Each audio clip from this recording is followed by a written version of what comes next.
إن الحمد لله نحمده ونستعينه ونستغفره ونعوذ بالله من شرور أنفسنا ومن سيئات أعمالنا من يهده الله فلا مضل له ومن يضلله فلا هادي له أشهد أن لا إله إلا الله وأشهد أن محمدًا عبده ورسوله يا أيها الذين آمنوا اتقوا الله حق تقاته ولا تموتن إلا وأنتم مسلمون يا أيها الناس اتقوا ربكم الذي خلقكم من نفس واحدة وخلق منها زوجها وبث منهما رجالا كثيرا ونساء واتقوا الله الذي تساءلون به والأرحام إن الله كان عليكم رقيبا أما بعد فإن خير الحديث كتاب الله وخير الهدي هدي محمد صلى الله عليه وسلم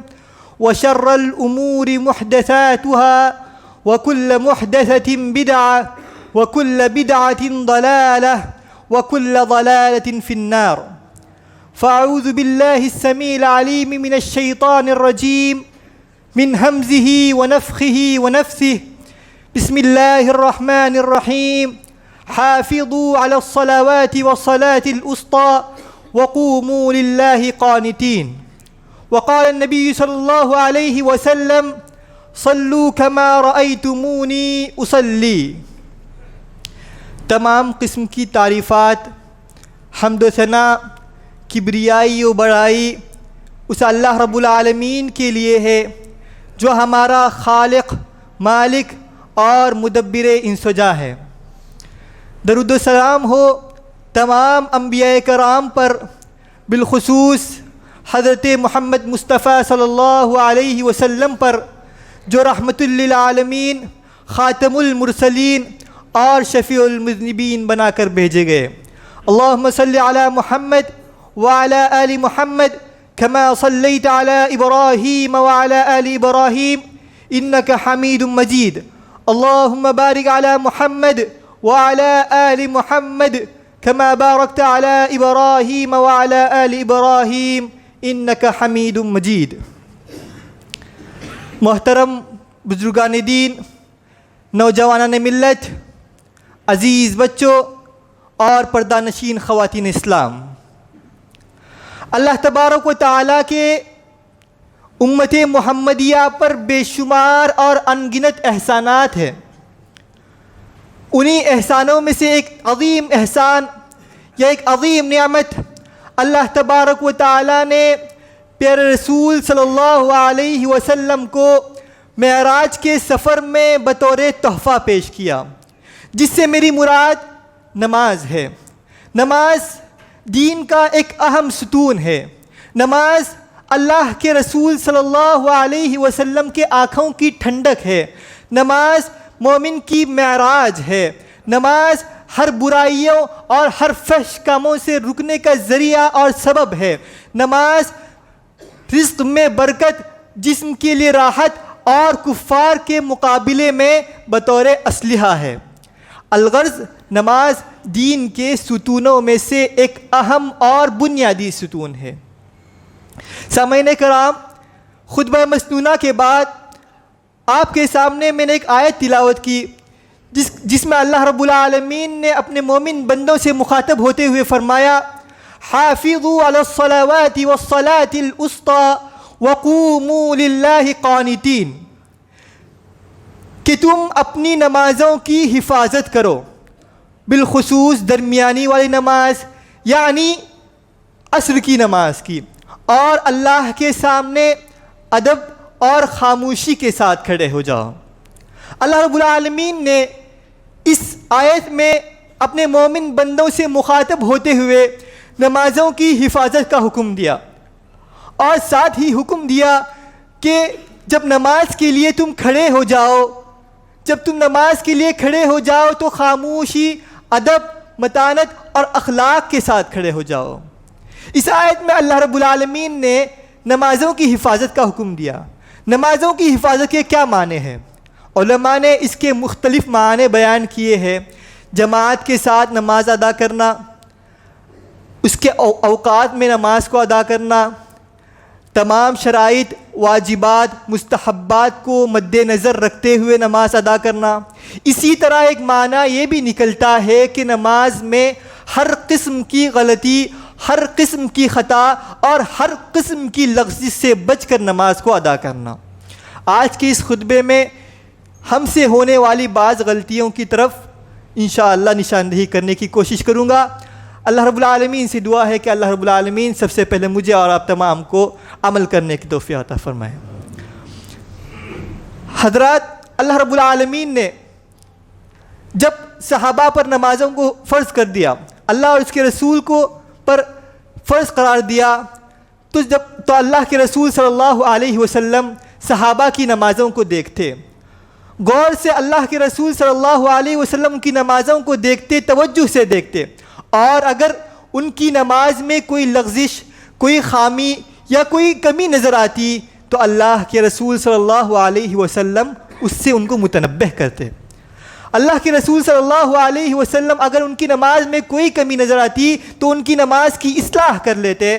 بخاری و مسلم کی ایک مشہور حدیث، حضرت ابو ہریرہ رضی اللہ عنہ اس کے راوی ہے، وہ فرماتے ہیں کہ ایک دن اللہ کے رسول صلی اللہ علیہ وسلم مسجد نبوی میں صحابہ کرام رضوان اللہ علیہم اجمعین کے ساتھ بیٹھے ہوئے تھے کہ ایک شخص مسجد میں داخل ہوتا ہے اور 2 رکعت نماز پڑھتا ہے، پھر اللہ کے رسول صلی اللہ علیہ وسلم کی مجلس میں شرکت کرنے کی خواہش ظاہر کرتا ہے، مگر اللہ کے رسول صلی اللہ علیہ وسلم اسے واپس لوٹاتے ہیں اور فرماتے ہیں ارجع فصلی فإنک لم تصلی، جاؤ نماز پڑھ کے آؤ، تم نے نماز پڑھی ہی نہیں۔ حالانکہ وہ صحابی نماز پڑھ کر اللہ کے رسول کی مجلس میں آئے تھے، مگر اللہ کے رسول صلی اللہ علیہ وسلم نے اس سے کہا کہ تم نے نماز ہی نہیں پڑھی، تو وہ صحابی سمجھ گئے کہ ان کی نماز میں کوئی غلطی یا کوئی کمی ہے۔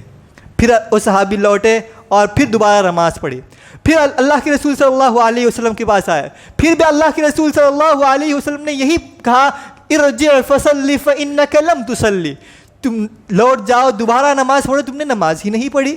پھر وہ صحابی لوٹ جاتے ہیں۔ یہ معاملہ 3 مرتبہ پیش آتا ہے۔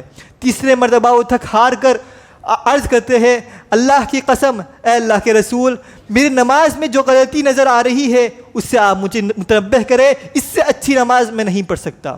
اصل میں اس کی نماز میں یہ غلطی ہو رہی تھی کہ وہ نماز بہت تیزی سے کر رہا تھا، اس کی نماز میں اطمینان نہیں تھا، رکوع سجود میں اطمینان نہیں تھا، اسی لیے اللہ کے رسول صلی اللہ علیہ وسلم نے اسے دوبارہ نماز پڑھنے کا حکم دیا اور اس کی غلطی کی اصلاح کی۔ اساتذہ و معلمین اور سرپرست و والدین کو بھی چاہیے کہ اپنے بچوں اور اپنے شاگردوں کی نمازوں کو دیکھے، اور اگر ان کی نمازوں میں کوئی غلطی نظر آ رہی ہو تو ان کو ان سے متنبہ کرے۔ یہ ایک تربیت کا حصہ ہے اور ہر ایک والدین اور ہر اساتذہ پر ضروری ہے۔ محترم حضرات، جیسا کہ میں نے کہا کہ مجھ سے، آپ سے اور ہم سبوں سے نہ جانے انجانے میں بہت ساری غلطیاں ہوتی ہیں، بہت ساری غلطیاں جان بوجھ کر ہوتی ہے، بہت ساری غلطیاں لا علمی کی بنیاد پر ہوتی ہے۔ انہی میں سے ایک بہت بڑی غلطی یہ ہے کہ جب ہم نماز پڑھتے ہیں تو نماز پڑھنے سے پہلے نماز کی کنجی یعنی وضو صحیح طریقے سے نہیں کرتے۔ اللہ کے رسول صلی اللہ علیہ وسلم نے فرمایا جس شخص کا وضو صحیح نہیں ہو، جس شخص کا وضو برابر نہ ہو، اس کی نماز درست نہیں ہوگی۔ ہم وضو کرتے ہیں مگر ہماری کوہنیاں سوکھی رہتی ہے، ہم وضو کرتے ہیں مگر ہمارے سر کا مساج صحیح سے نہیں ہوتا، ہم وضو کرتے ہیں ہماری ایڑیوں پر پانی نہیں پھرتا۔ اللہ کے رسول صلی اللہ علیہ وسلم نے صحابہ کو دیکھا کہ ان کی ایڑیاں سوکھی ہوئی رہتی تھی۔ اللہ کے رسول صلی اللہ علیہ وسلم منبر پر چڑھے اور فرمایا وَيْلٌ لِّلْأَعْقَابِ مِنَ النَّارِ، اس شخص کے لیے عذاب ہے جو ایڑیوں والا ہے، ایڑیوں والوں کے لیے عذاب ہے۔ اس سے مراد وہ لوگ تھے، وہ صحابہ تھے جن کی جو وضو تو کرتے تھے، نماز تو پڑھتے تھے، مگر ان کی وضو میں کمی رہتی تھی، ان کی ایڑیاں سوکھی رہتی تھی۔ اللہ کے رسول صلی اللہ علیہ وسلم نے اس کے لیے سخت وعید سنائی۔ اسی طرح ایک شخص کو اللہ کے رسول صلی اللہ علیہ وسلم نے دیکھا کہ وہ نماز پڑھ رہا تھا اور اس کے پاؤں میں درہم برابر کی جگہ پر پانی نہیں پہنچا ہوا تھا۔ اللہ کے رسول صلی اللہ علیہ وسلم اس کی نماز میں داخل ہوتے ہیں اور فرماتے ہیں لوٹ جاؤ، دوبارہ وضو کرو اور پھر نماز پڑھو۔ اس سے بات معلوم ہوتی ہے کہ وضو بے حد ضروری ہے۔ اور ایک حدیث میں اللہ کے رسول صلی اللہ علیہ وسلم نے فرمایا کہ قیامت کے دن امت محمدیہ کی ایک خصوصی پہچان ہوگی کہ ان کے اعضاء چمکتے ہوں گے۔ صحابی رسول نے پوچھا کیوں؟ تو اللہ کے رسول صلی اللہ علیہ وسلم نے فرمایا کہ وضو کی بنیاد پر ان کے اعضاء قیامت کے دن چمکتے ہوں گے۔ اسی لیے ہمیں چاہیے کہ ہم وضو اچھی طریقے سے کریں۔ اسی طرح سے نماز میں ہونے والی غلطیوں میں سے ایک بہت بڑی غلطی یہ ہے کہ جب ہم نماز کے لیے کھڑے ہوتے ہیں تو صف بندی صحیح سے نہیں کرتے، صحیح طریقے سے ہم صف نہیں باندھتے۔ اللہ کے رسول صلی اللہ علیہ وسلم نے اس شخص کی نماز میں کمی فرمائی، یعنی اس شخص کی نماز ناقص ہے، اس شخص کی نماز کی خشوع و خضوع میں کمی ہے جو شخص نماز میں صف بندی صحیح سے نہیں کرتا۔ اگر کوئی شخص نماز میں صف بندی صحیح سے نہیں کرتا تو اس شخص کی نماز میں شیطان داخل ہوتا ہے اور اس میں وسوسے اور دوسرے خیالات ڈال دیتا ہے، جس کی بنیاد پر انسان کی نماز میں خشوع و خضوع میں کمی ہو جاتی ہے۔ اسی بنیاد پر اللہ کے رسول صلی اللہ علیہ وسلم نے فرمایا کہ تم اپنی صفوں کو درست کر لو، سووا صفوفکم، تو اپنی صفوں کو درست کر لو، کیونکہ نماز کی درستگی یہی ہے کہ تم اپنی صفوں کی درستگی کر لو۔ اسی طرح نماز میں ہونے والی غلطیوں میں سے ایک بہت بڑی غلطی جو کہ خصوصاً ہمارے اس ملک میں بہت کثرت سے پائی جاتی ہے، وہ ہے زبان سے نیت کے الفاظ کو دہرانا۔ زبان سے نیت کے الفاظ کو دہرانا ایک بدعت ہے۔ علامہ ابن قیم رحمہ اللہ فرماتے ہیں کہ کسی بھی صحیح حدیث سے یا ضعیف حدیث سے، کسی بھی مسند حدیث سے یا مرسل حدیث سے، یا کسی بھی صحابہ و تابعین سے، یہاں تک کہ ائمہ اربعہ سے یہ بات بالکل ثابت نہیں کہ وہ نیت کے لیے الفاظ کہتے تھے، بلکہ جب تم نماز کے لیے کھڑے ہو جاؤ تو اللہ اکبر سے نماز کی شروعات کرو، اللہ اکبر سے نماز کی شروعات کرو، اس سے پہلے کچھ بھی نہ کہو۔ علامہ ابن حجر العسقلانی الشافعی رحمہ اللہ فرماتے ہیں کہ نیت دل کے ارادے کا نام ہے، نیت دل کے ارادے کا نام ہے۔ جو شخص نیت کو الفاظ کے ساتھ زبان سے دہراتا ہے وہ بدعت کرتا ہے۔ یہ بات یاد رکھیے کہ نیت کا ہونا ضروری ہے، مگر نیت دل کے ارادے کا نام ہے۔ اسی طرح سے حضرات، نماز میں ہونے والی غلطیوں میں سے ایک بہت بڑی غلطی یہ ہے کہ جب ہم نماز کے لیے کھڑے ہوتے ہیں تو اپنی آنکھوں کو بند کر لیتے ہیں، بلا کسی وجہ اور بلا کسی عذر کے ہم اپنی آنکھوں کو بند کر لیتے ہیں۔ اللہ کے رسول صلی اللہ علیہ وسلم نے اسے بھی منع فرمایا۔ ہاں، اگر کوئی وجہ ہو، ریزن ہو، سامنے ایسا کوئی منظر ہو جس سے آپ کی نماز کی خشوع و خضوع میں کمی آ رہی ہو، یا جس کی وجہ سے آپ کی نماز میں خلل واقع ہو رہا ہو، تو اس وقت علماء کرام نے اجازت دی ہے، مگر علماء کرام نے بغیر کسی وجہ کے، بغیر کسی عذر کے آنکھ کو بند کرنا مکروہ قرار دیا ہے۔ اسی طرح ہمارے ادھر ایک چیز عام ہوتی جا رہی ہے کہ اور جس میں اس چیز کی ممانعت حدیث میں کثرت سے پائی جاتی ہے کہ اللہ کے رسول صلی اللہ علیہ وسلم نے التفات سے منع فرمایا۔ التفات کس سے کہتے ہیں؟ التفات ادھر ادھر دیکھنا، کبھی ادھر کبھی ادھر، کبھی دائیں جانب دیکھ رہے ہیں، کبھی اپنی نگاہوں کو بائیں جانب موڑ رہے ہیں، کبھی اوپر کبھی نیچے۔ اللہ کے رسول صلی اللہ علیہ وسلم نے فرمایا ہوا اختلاس یختلسہ الشیطان من صلاۃ العبد، کہ یہ شیطان کا ایک حربہ ہے، شیطان کی ایک چال ہے۔ کیوں؟ اس کے نماز کی خشوع و خضوع میں کمی کرنا، اس کی نماز کی خشوع و خضوع میں کمی کرنے کی ایک چال ہے، ایک وجہ ہے۔ بلکہ اللہ کے رسول صلی اللہ علیہ وسلم نے ادھر ادھر دیکھنے سے منع فرمایا، مگر اوپر دیکھنے سے خاص طور پر منع فرمایا۔ اللہ کے رسول صلی اللہ علیہ وسلم نے فرمایا کہ اس شخص کو ڈرنا چاہیے جو شخص نماز کی حالت میں اوپر دیکھتا ہو، کہیں اس کی آنکھیں چھین نہ لی جائے، کہیں اس کی آنکھیں چھین نہ لی جائے، کہیں اس کی بصارت چھین نہ لی جائے۔ اسی لیے نمازوں میں ادھر ادھر دیکھنا، کبھی بھائیں کبھی آگے کبھی پیچھے، یہ غلط ہے۔ اپنی نگاہوں کو نیچے رکھے، سجدے کی جگہ پر رکھے اور اس طور پر عبادت کرے کہ ہم اللہ کو دیکھ رہے ہیں یا کم از کم اللہ ہمیں دیکھ رہا ہے۔ اور یہ نگاہوں کو نیچے رکھنا ہمارے شعور کی تربیت ہے، ہمارے شعور کی تربیت ہے کہ ہم اگر اپنی نگاہوں کو نماز کی حالت میں نیچے رکھیں گے تو غلط چیزوں کی طرف اگر نگاہ بھی پڑے گی تو ہم اپنی نگاہوں کو نیچے رکھیں گے۔ اسی لیے نماز صرف عبادت نہیں ہے بلکہ ہمارے زندگی کا سلیقہ اور ڈھنگ سکھانے کا ایک ذریعہ بھی ہے۔ اسی طرح نماز میں ایک غلط تصور یہ پایا جاتا ہے کہ نماز میں قرات ہوتی ہے، ذکر و اذکار ہوتی ہے، یا کم از کم جماعت کی حالت میں کم از کم آپ کو سورہ فاتحہ قیام کی حالت میں پڑھنا ہوتا ہے۔ مگر یہ غلط تصور پایا جا رہا ہے کہ ہم پڑھتے تو ہے مگر دل میں پڑھنے کو پڑھنا نہیں کہا جاتا، دل میں پڑھنے کو پڑھنا نہیں کہا جاتا۔ پڑھنے کے لیے ضروری ہے کہ آپ کی زبان حرکت کرے، آپ کے ہونٹ حرکت کرے۔ صحابہ کرام سے پوچھا گیا کہ آپ اللہ کے رسول صلی اللہ علیہ وسلم کی ظہر اور عصر کی قرات کو کیسے پہچانتے؟ ظہر اور عصر کی قرات کو آپ کیسے پہچانتے؟ حضرت خباب بن ارد راوی حدیث ہے، وہ فرماتے ہیں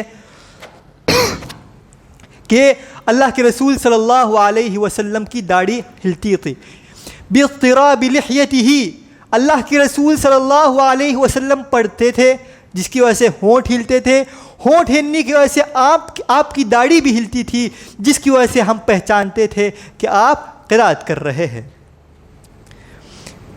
اسی طرح حضرات ایک غلطی یہ پائی جاتی ہے کہ نماز میں غلط سلط حرکتیں، نماز کی حالت میں غلط سلط حرکتیں کرنا، کبھی ادھر کو جانا، کبھی ادھر دیکھنا، کبھی ٹوپی سیدھا کرنا، کبھی لنگی برابر کرنا، یہ سب چیزیں غلط ہے، نماز کے ساتھ ایک کھلواڑ ہے۔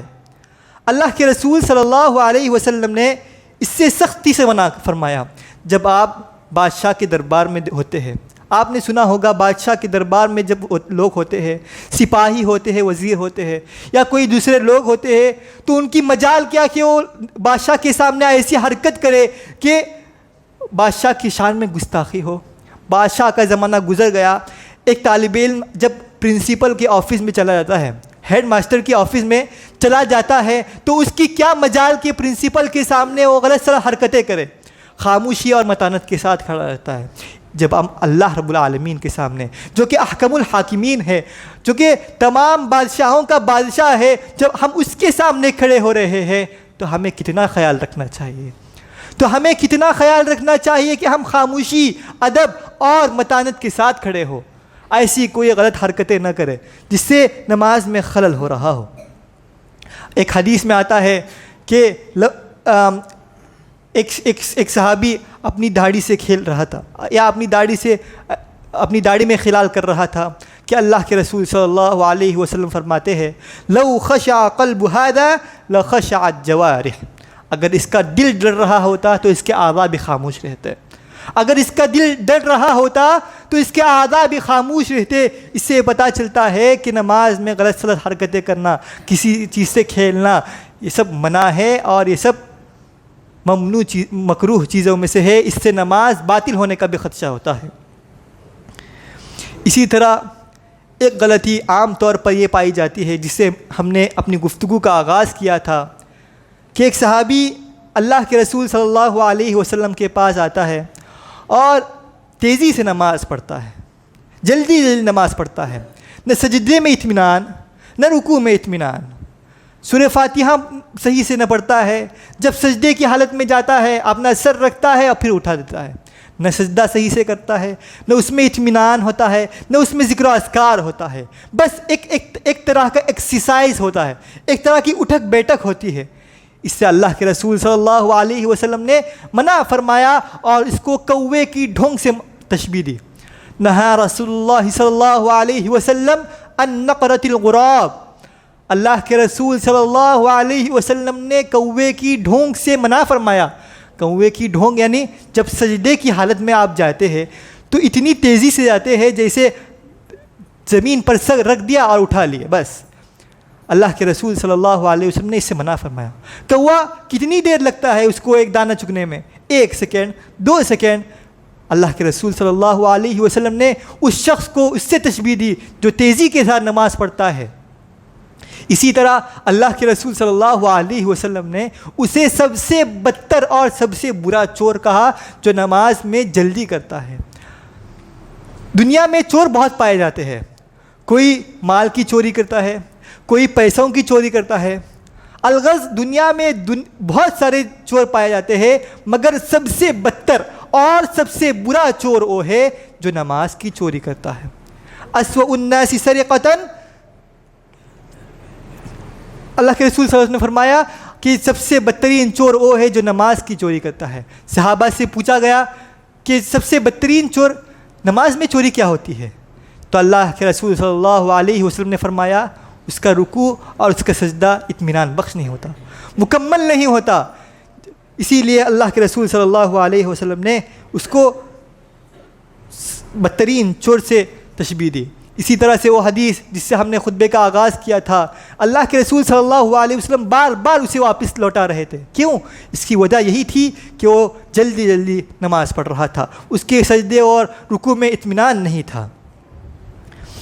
اسی طرح ایک غلطی جو کہ سب سے زیادہ پائی جاتی ہے, ہر جگہ پائی جاتی ہے, ہر مسجد میں پائی جاتی ہے, بلکہ یہ بھی غلط نہیں ہوگا کہ ہر نماز میں پائی جاتی ہے, اور وہ ہے امام سے مسابقت. امام سے مسابقت.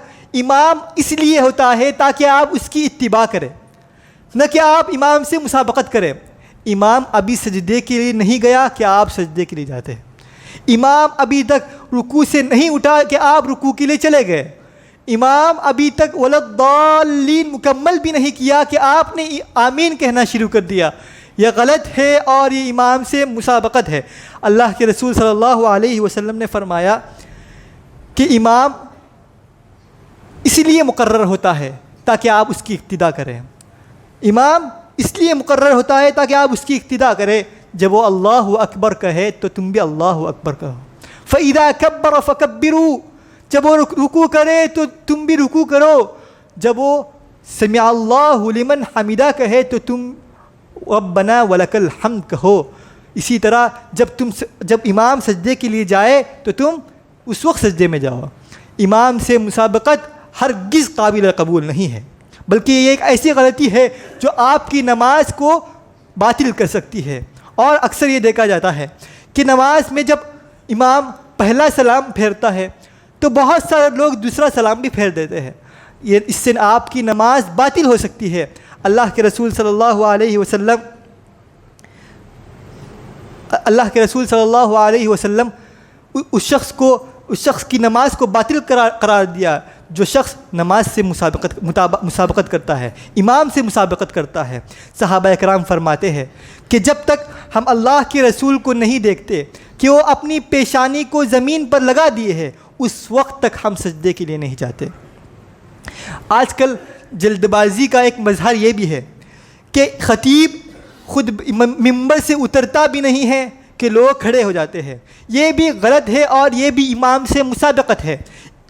بلکہ اللہ کے رسول صلی اللہ علیہ وسلم نے سختی سے منع فرمایا جو شخص خطیب سے مسابقت کرتا ہے. یعنی خطیب جب تک خود ممبر سے نہیں اترے اور امامت کے لیے آگے نہ بڑھے اس وقت تک آپ کو اٹھنا نہیں چاہیے.